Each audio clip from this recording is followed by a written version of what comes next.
Warriors of Old Japan and Other Stories by Theodora Ozaki. Part 4. The Story of Benki, sequel to the story of Yoshitsune. Those who have listened to the story of the great warrior Yoshitsune will certainly remember that his retainer Benki was a gigantic bonze, as remarkable for his physical strength as he was for his original character. In the story of Yoshitsune, very little was said about Benki. You may therefore like to hear something more about the famous man who is so favoured a hero with Japanese children and so greatly respected in Japan for his faithfulness to his master.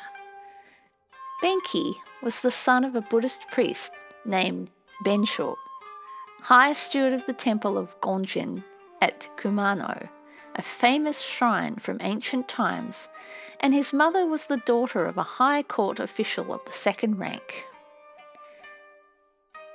Benki was no ordinary mortal. Most children come into the world within 10 months, but Benki kept his mother waiting 1 year and 6 months for him, and when he was born he already had teeth and a luxuriant growth of hair, and was so strong and big that he could walk from the first as well as most children of 2 or 3 years of age. Seeing how extraordinarily big and strong he was, the family were lost in amazement, but their wonder quickly changed to dismay, for the mother died soon after giving birth to her son.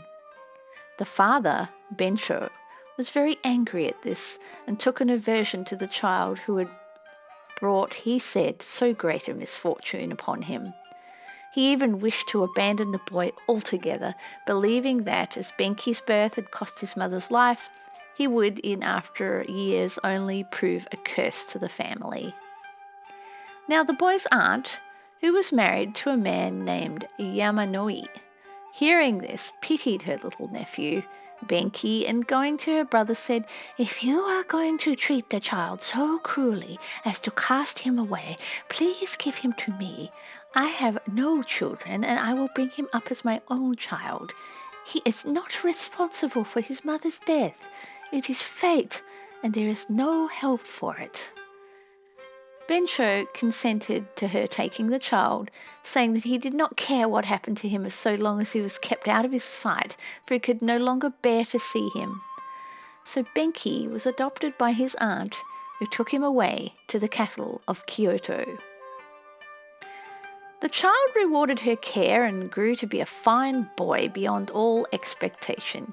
He was exceedingly strong and healthy. At 5 or 6 years of age, he was equal in size and strength to boys of 10 or 12, and gave promise of unusual intelligence and cleverness. Unfortunately, his face was as fierce as that of a demon, and he looked so truly savage and ugly that he gradually earned for himself the nickname of Oniwaka, or Demon Youth. In a few years, his uncle thought that it was time to send the boy to school, and he accordingly sent Benki to the monastery of Izan and placed him under the tutorship of the famous priest Kwankei. In Japan, as in England in those times, all learning was in the hand of the priests, and the temples were the only schools. When Benki arrived at Kwankei's temple, he was taught the reading and writing of Chinese characters, and as he was at first docile and diligent and obedient to all set over him, he made rapid progress, and not only satisfied but pleased his teacher, who commended his industry.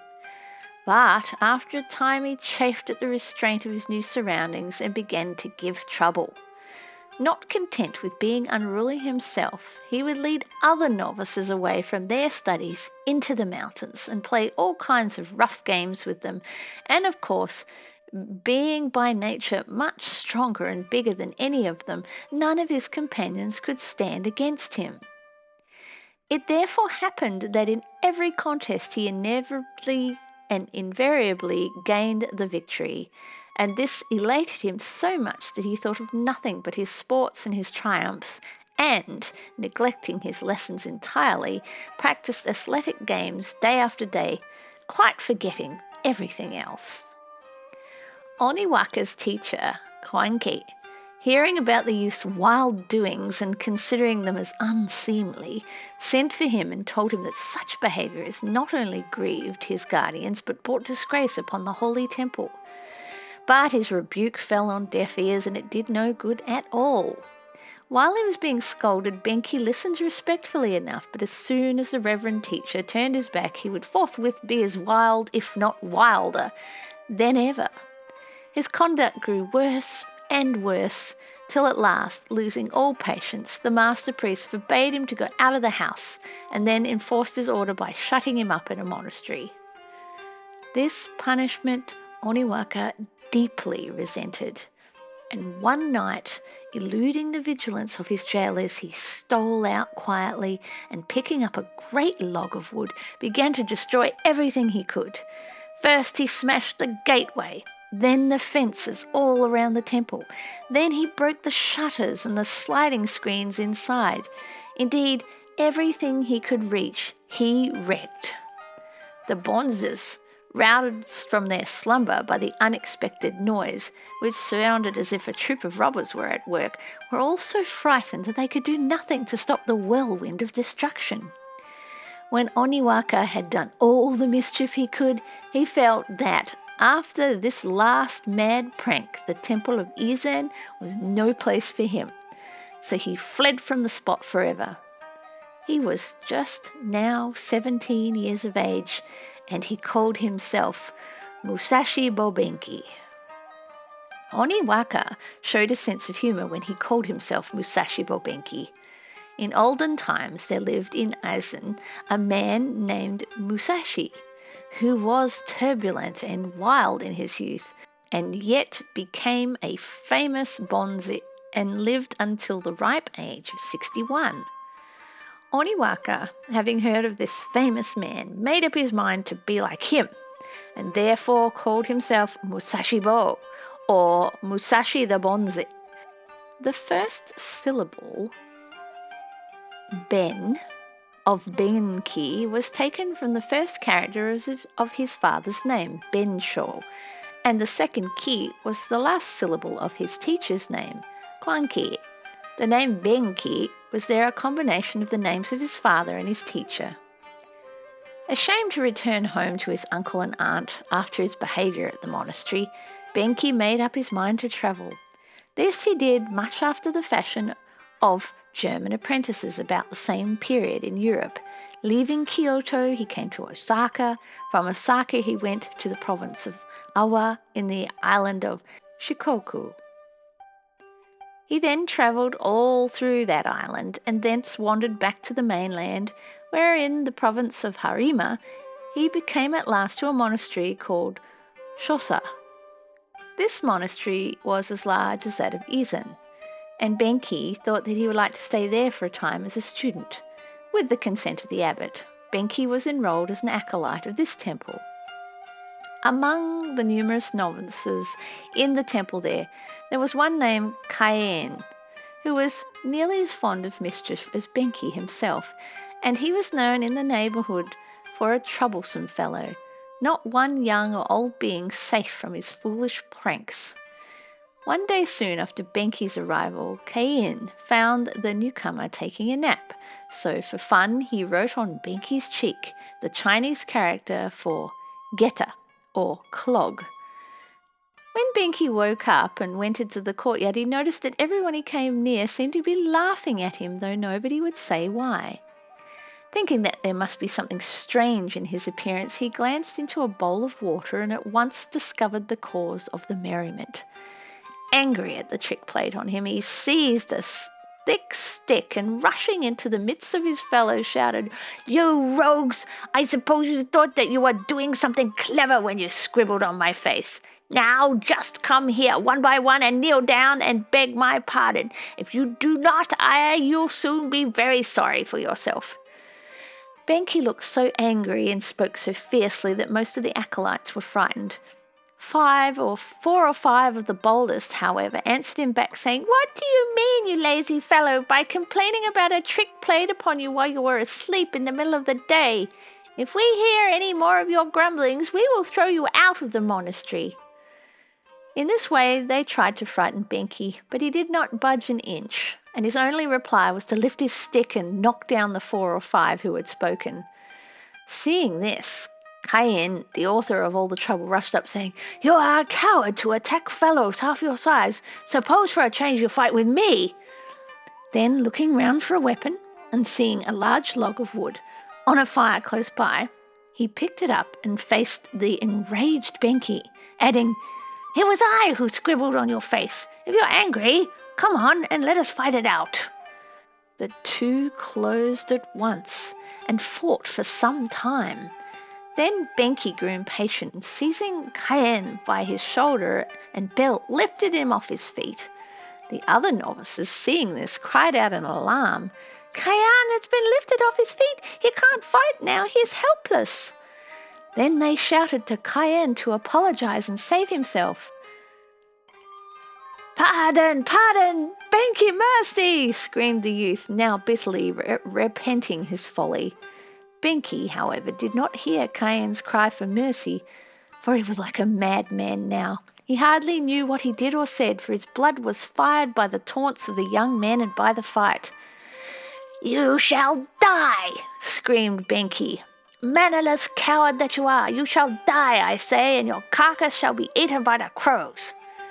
With these words, he shook Cayenne as mercilessly as a dog does a rat, and then flung him upon the tiled roof of the chapel, a height of some 14 or 15 feet. Cayenne fell on the roof, rolled down the tiles, and at last, striking a rock in the garden, was killed on the spot. When the foolish and unfortunate lad was flung up on the roof by Benki, he still held the smoking brand which he had had to no purpose used against his antagonist, and this, falling on the building, flared up and set fire to the temple. Just then a breeze sprang up and fanned the flames into a fierce blaze. Sparks from the roof dropped onto the curving tiers of the 5-story pagoda and the main gateway and the school and the houses of the bonzes, till the whole of the monastery was in a blaze. Seeing the conflagration, all the inmates were lost in consternation, shouting, "Fire! Fire!" Some of them ran to draw water from the well, while others threw sand on the flames, and in the excitement and general confusion which followed, Benki, the cause of the calamity, was forgotten. In the midst of the tremendous tumult and disturbance, Benki laughed quietly to himself. "Ah!" he laughed. "Look at the fire and the stir I have made. I have never seen the lazy bones know what it is to hurry before. It will do them good for once, in a way." Then he slipped away from the temple and made his way back to Kyoto. Benki, wild and unruly as he was, cannot be judged by the standards of conduct of today. Those times were very different from these days of peace and order. Young men were encouraged to do rough, violent deeds to show their strength and courage, and if they killed their antagonists in the fight, so much more did this rebound to their credit. It was the custom for young samurai, on obtaining a sword, to go out into the highways to try the metal of his blade. Woe to those who passed by, their blood must baptize the knight's sword. This training bred a martial spirit in the youth of Japan, and produced brave men of dauntless courage and resolution like Benki, who became such a hero in afterlife. Benki was, however, by this time tired of study and of living the dull life of a bonze, and now made up his mind to rove about in search of adventures, determining that he should find a stronger man than himself. If he should find one, he would become that man's vassal, turn from his wild ways, and lead the life of a good samurai, faithful to his lord and a good patriot to his country. But first of all he must find a man stronger than he, to whom he would bow his proud strong neck. He longed now to find a master worthy of respect, whom he could reverence as his superior. How was this to be done? At last an idea struck him.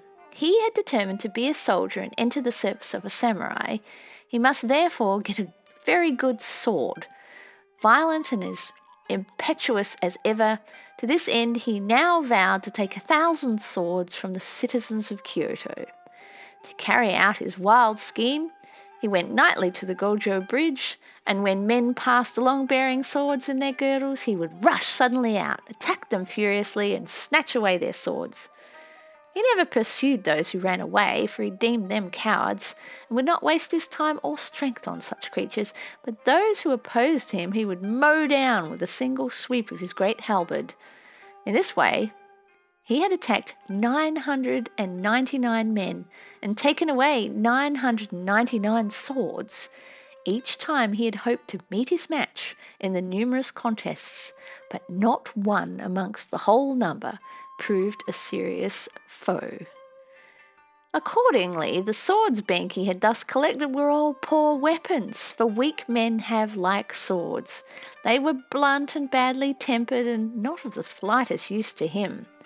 He was heartily disappointed, and began to think that perhaps he had better abandon the enterprise as a vain one. In desperation, however, he determined to get one more sword and thus complete the total of 1,000 blades, the number he had first set in his mind upon. In spite of discouragement, he told himself that it would be stupid to give up at this point. As soon as he had decided to do this, his spirits revived, and for some unaccountable reason he felt that this time he would be lucky and able to secure once for all a good weapon. He waited impatiently for the evening, and as soon as the twilight fell, he made his preparations and went as usual to the Gojo Bridge. It happened to be the night of the 15th day of August, and the beautiful harvest moon sailed up into the serene heaven above the hills, and the tall, dark, velvety pines and cryptomerias, and the sleeping world was bathed in her soft, silvery brilliance.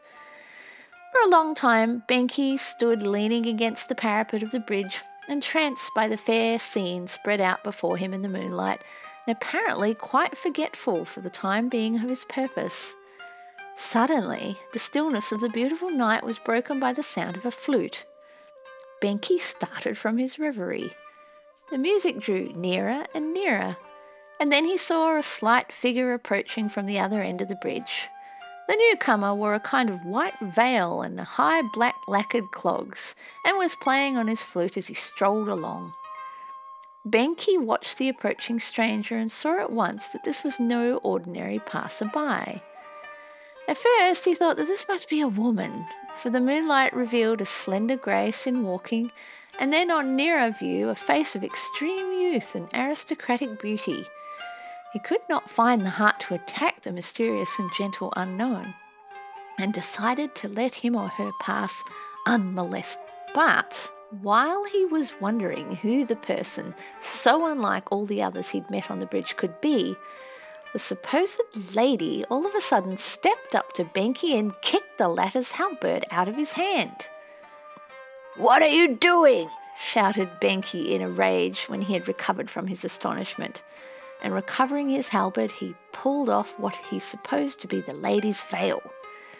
To his surprise, he found that the adventurous stranger was a handsome youth, who might easily be mistaken for a girl, and then Benki's eyes fell upon a splendid gold-mounted sword which the lad carried in his girdle. He said to himself that he had not waited so long in vain, that he was verily in luck this night to have such a bird come into the net. While those thoughts flashed through his mind, Benki clutched at the sword, but the youth was far stronger than he looked, and the instant Benki put forth his hand, the young fellow flung a heavy fan in his face, saying, "How brave you think yourself, don't you?" And he darted out of his reach.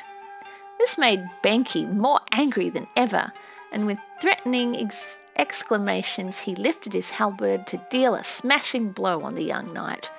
But the lad was far too quick for Benki, and sprang about with the nimbleness of a monkey, and no matter how Benki aimed his blows, they never reached the mark. Never had Benki seen such agility and adroitness.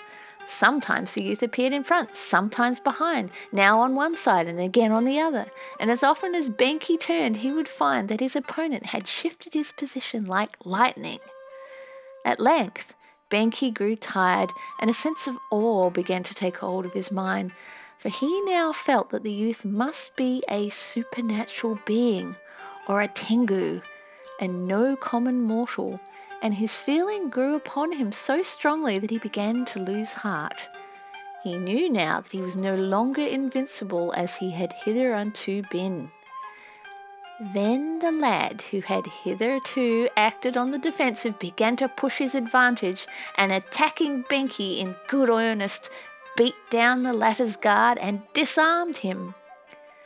When the redoubtable Benki, who had never yet been beaten by anyone in his whole life, found himself thus ignominiously defeated, he was astonished beyond words, and there and then, kneeling down on the bridge, bowed low before the young man and humbly said, "Will you condescend to tell me whose son you are and your name?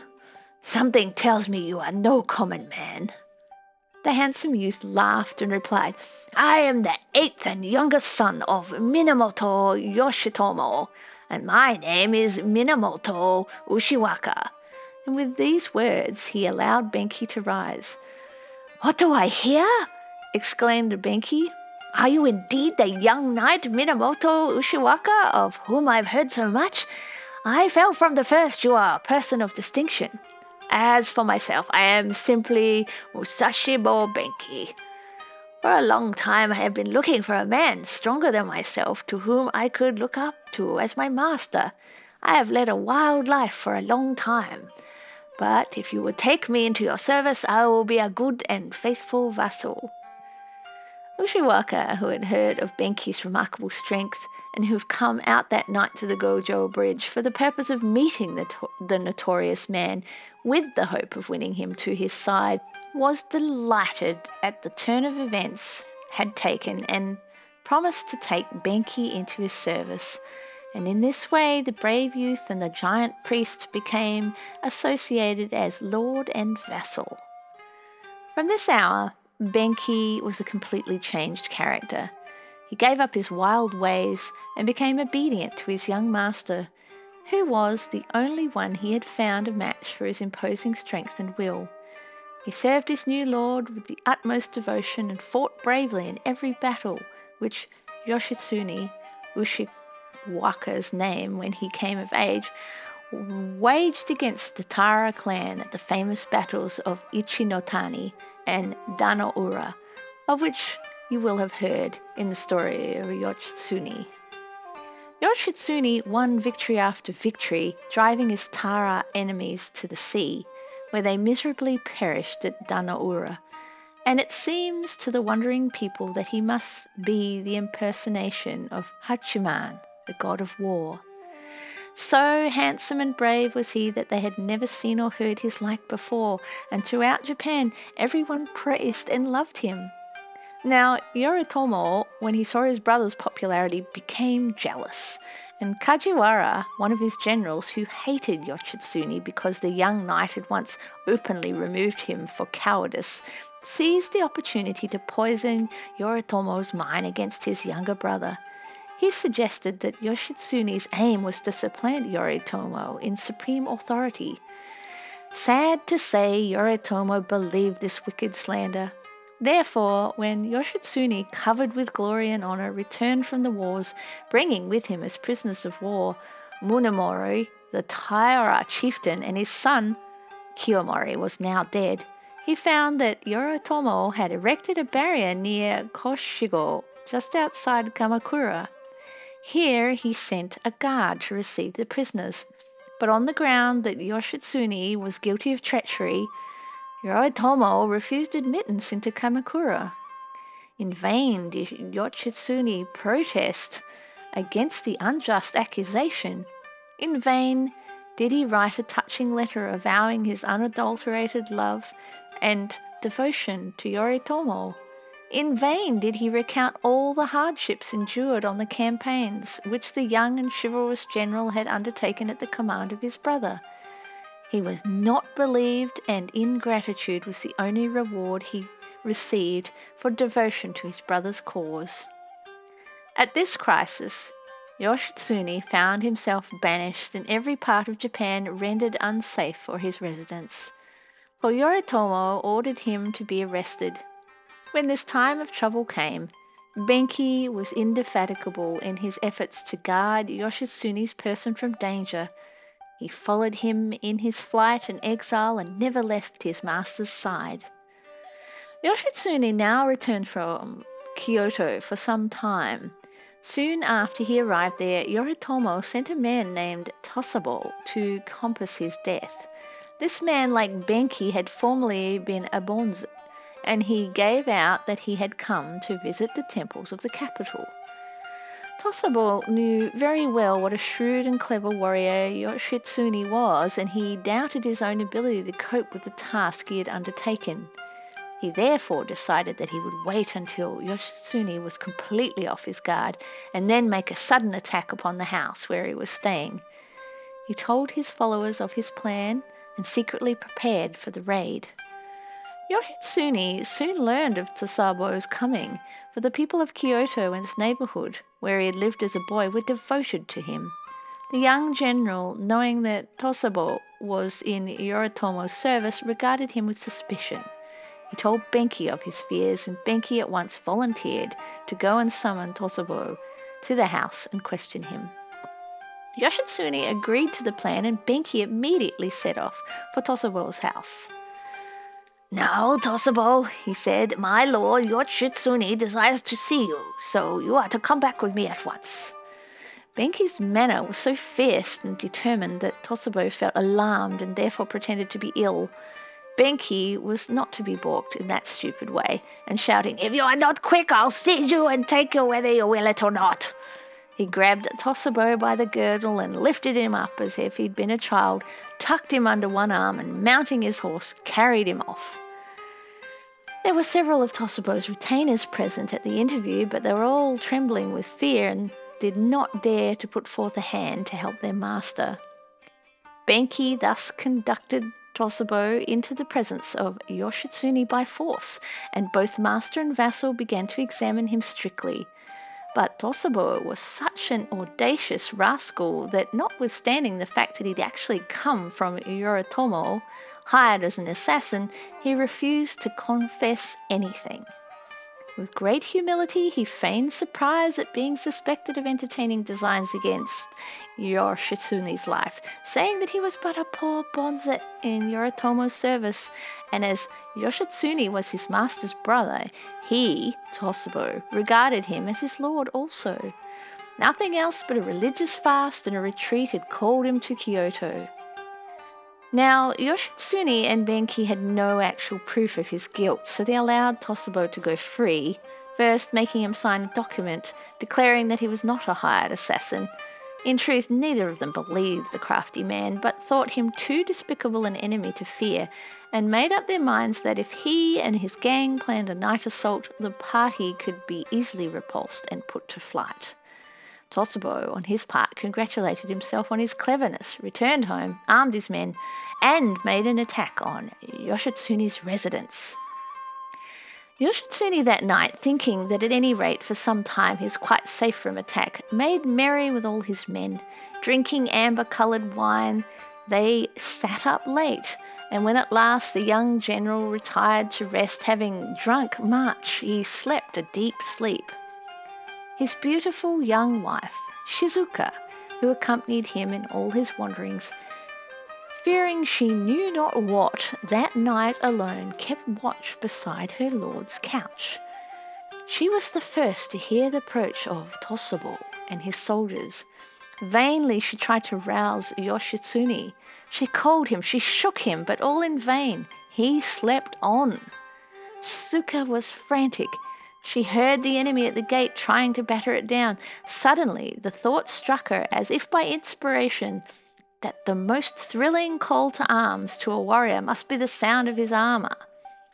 She rushed to the box in the hall, and heavy as it was for her slender strength, she lifted out the armour. She dragged it quickly into the room.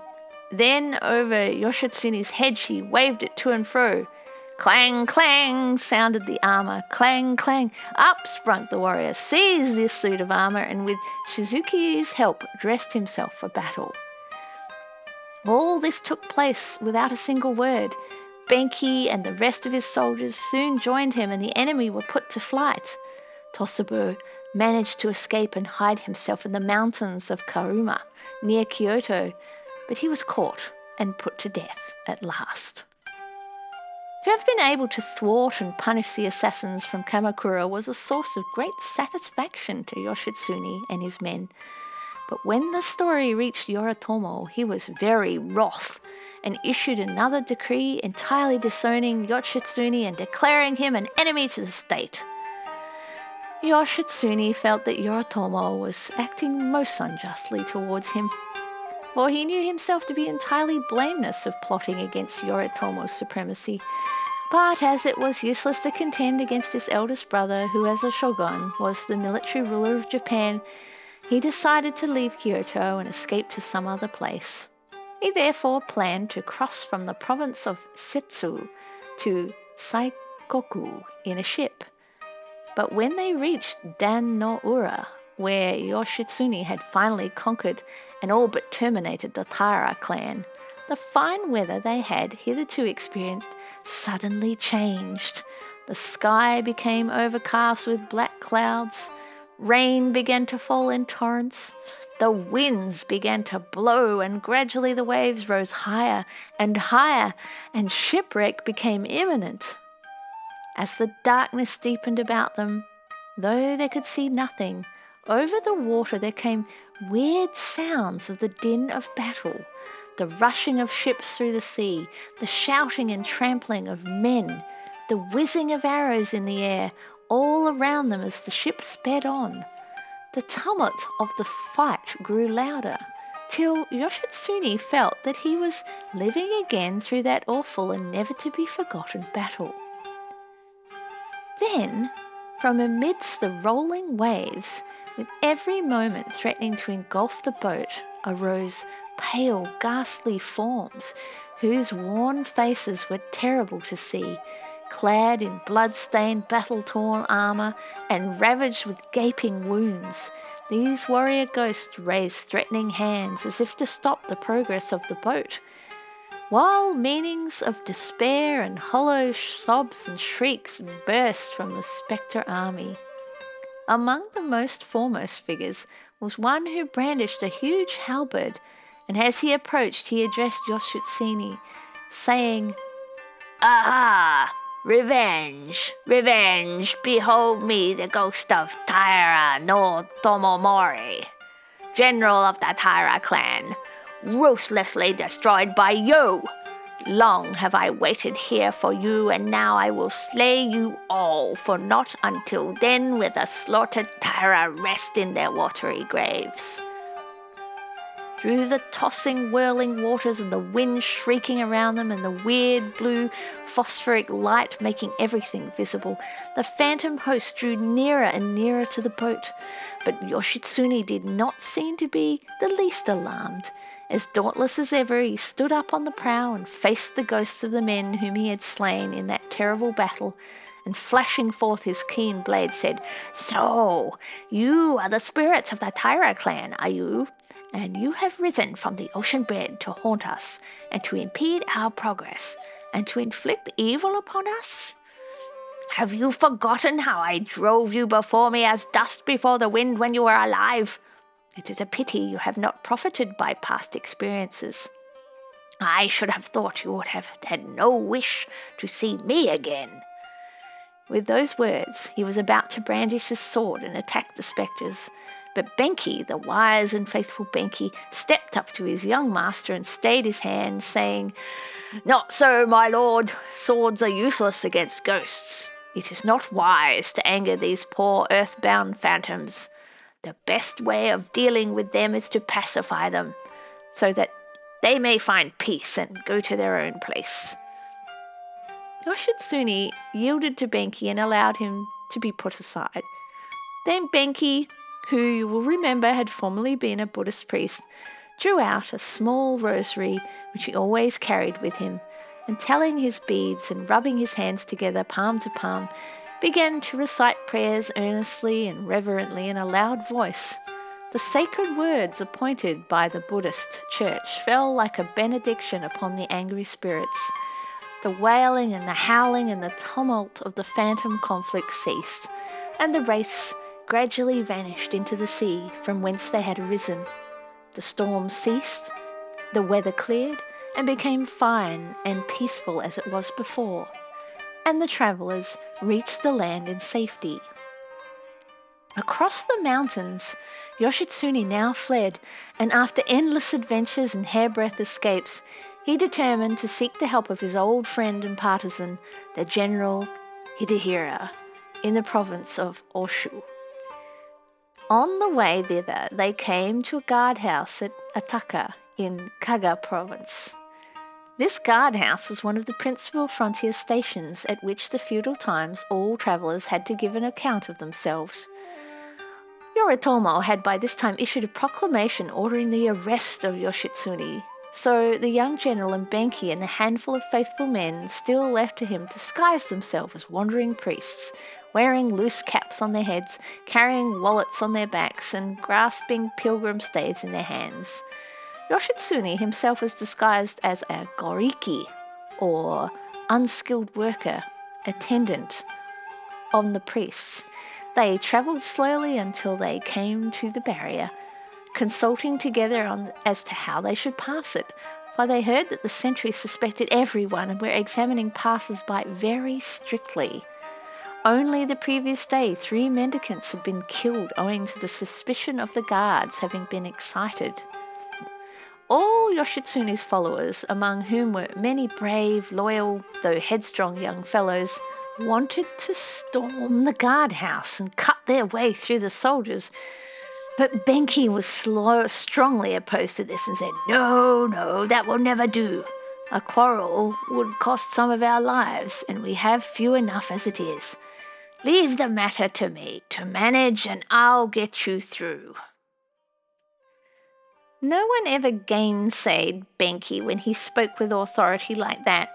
They all knew what a mountain of strength and resource he was in a time of need, so Benki as ever had his way. He disguised Yoshitsune in the dress of a servant, Goriki, and gave him a deep, broad-brimmed hat of bamboo to wear, and made him tuck up his robe into his belt. Then, advancing in front of the others, he leisurely approached the guardhouse and with an air of utmost unconcern and nonchalance said, We are mendicant priests who are travelling through the various provinces for the purpose of soliciting subscriptions from the rebuilding of the shrine of the great Buddha at the Todai temple in Nara. We ask permission to pass the barrier. Now, the captain of the guard was a very clever man and a strict observer of rules, and he would not let Benki pass without questioning him thoroughly. Well, as you say, you are visiting the various provinces soliciting subscriptions for the purpose of rebuilding the shrine of the great Buddha. Is it possible that I may allow you to pass, but you must show me positive proof of the truth of your story, said the captain of the guard. Benki was staggered for a moment when he heard these words. What should he do? But he was a quick-witted man, and without betraying any sign of being taken by surprise, he answered with composure, Very good, then. I will read you my commission, written by the high priest himself in the first pages of the subscription book. With these words, speculating upon the ignorance of the guard, with great dignity he drew out a scroll, and pressing it with reverence to his forehead, began to improvise and read out an imaginary letter from the high priest of the Tojai temple for the rebuilding of a shrine for the Dabatsu at Nara. At the first mention of the name of the priest, so famous and highly revered throughout the country, the captain of the guard, it is said, fell respectfully on his knees and listened, face bent to the earth in humble awe to the contents of the letter. So well did Benki play his part that the sentry was convinced of the genuine character and of the commission and said, I am satisfied. There is no reason to detain you. You may pass. Benki was overjoyed and thought at length of all the difficulties that had been overcome. At the head of the fugitive band, with Yoshitsune disguised as an attendant in the rear, he was moving forward to pass through the barrier when the captain suddenly darted forward and stopped Yoshitsune, saying in a loud voice, Wait a moment. You, wait a moment. We are discovered, thought Benki. And even he, dauntless and cool in the face of all danger hitherto, felt his heart beating violently in the intense excitement of this momentous crisis. But it was no time for hesitation, and recognizing that the whole situation hung upon that very moment, Benki, with his usual pluck and daring, pulled himself together and coolly asked, "Have you anything to say to this fellow whom you have stopped?" "Of course I have, and that is why I have stopped him," replied the sentry. "And what, may I ask, is your business with him?" inquired Benki. "This man," answered the captain, "is said by my soldiers to resemble Lord Yoshitsune, and I stopped him so that I might examine him." "What?" shouted Benki, pretending to be overcome with laughter at the idea. "This man resembles Lord Yoshitsune? Oh, this is indeed too comical for anything. I wonder why you arrested him, but never thought of his being stopped for such an absurd reason. But as a matter of fact, he has been mistaken for Lord Yoshitsune over and over again by several people, and you are by no means the only one who has his suspicions aroused. You see, the fellow is handsome and has a very white skin like an aristocrat, and that's all the good there is about him. But on the account I have had an immense amount of trouble with him." Then Benki turned to Yoshitsune, saying, "Wretched creature, it's all your fault. We've come under suspicion all the time.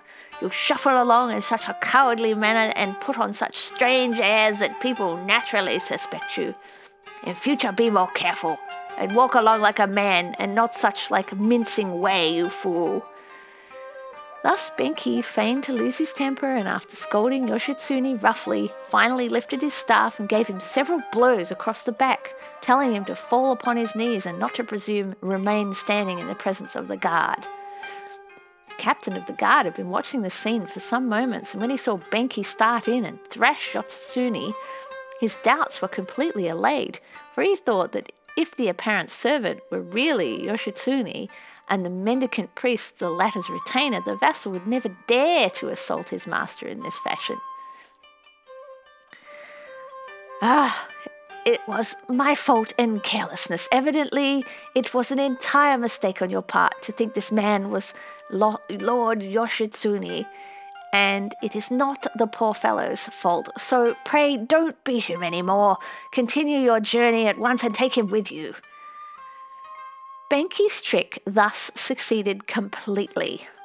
The captain re-entered the guardhouse, and the young lord and his vassals passed at last unhindered through the strictly guarded gate, saved as ever by the quick-wittedness of Benki.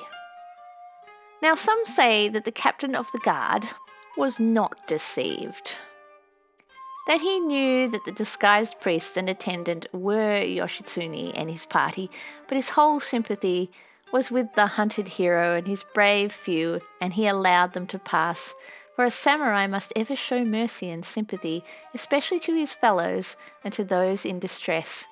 The strict examination he assisted upon was a farce he played to satisfy the authorities at Kamakura. Yoshitsune and his followers were filled with admiration at the wisdom of Benki, and great were the praise and thanks they rendered him on this occasion. But Benki, full of reverence and devotion to his master, never ceased to deplore the necessity which drove him to beat his own lord, and apologized with great humility. Whenever the story was told, he would shed tears of sorrow and declare that he would rather have been beaten to death himself than have obliged by circumstances to strike Yoshitsune. Thus, once by force of arms, he put to fight the would-be assassins of Yoshitsune at Kyoto.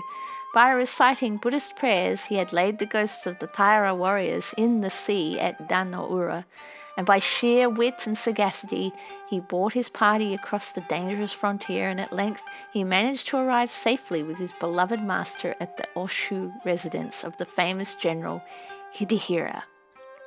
He now thought that all troubles were over, but unfortunately, this story soon reached Kamakura city, and Yoritomo, furious at Yoshitsune's daring, dispatched a large army to chastise him. At this time, Yoshitsune's camp was pitched beside the river Koromo, and the army from Kamakura, swarming up in countless thousands on the opposite bank, discharged volley after volley of arrows at the brave but ill-fated band. Yoshitsune's handful of men were entirely unable to face the overwhelming numbers and fled in confusion, seeking shelter in the neighbouring woods and valleys or hiding themselves in the mountains. But Benki, despising flight, refused to budge and stood without moving while showers of arrows fell like rain around him. At length the enemy saw that Benki stood immovable with his 7 weapons on his back, grasping his great halberd in both hands. Wondering at the sight, they drew near for the purpose of solving the mystery. As they approached, the giant still remained standing. Not an eyelid flinched, as his eyes, wide open, glared fiercely at the soldiers. No wonder that the giant did not stir, for arrows were sticking all over his body like quills on a porcupine, and it was evident that he had died standing with his face to the enemy. This story is known far and wide throughout Japan, and you can imagine what a brave, sturdy warrior he must have been to have died in this way, fighting to the last. Another story tells how the enemy came up to the wonderful figure of Benki and found it to be a straw dummy, and that by this device Benki gained time for his beloved lord, with whom he escaped into the north, leaving their enemies far behind. Such is the story of Benki, and the story does not end here, for tradition relates with much circumstance, as traditions always do, that Benki's master became the conqueror of northern Asia, known to after ages as the famous Genghis Khan. End of part 4. If you have been enjoying these audiobooks, please subscribe. That would really help the station. You may also leave a like or a comment, or share these stories with your friends. Thank you.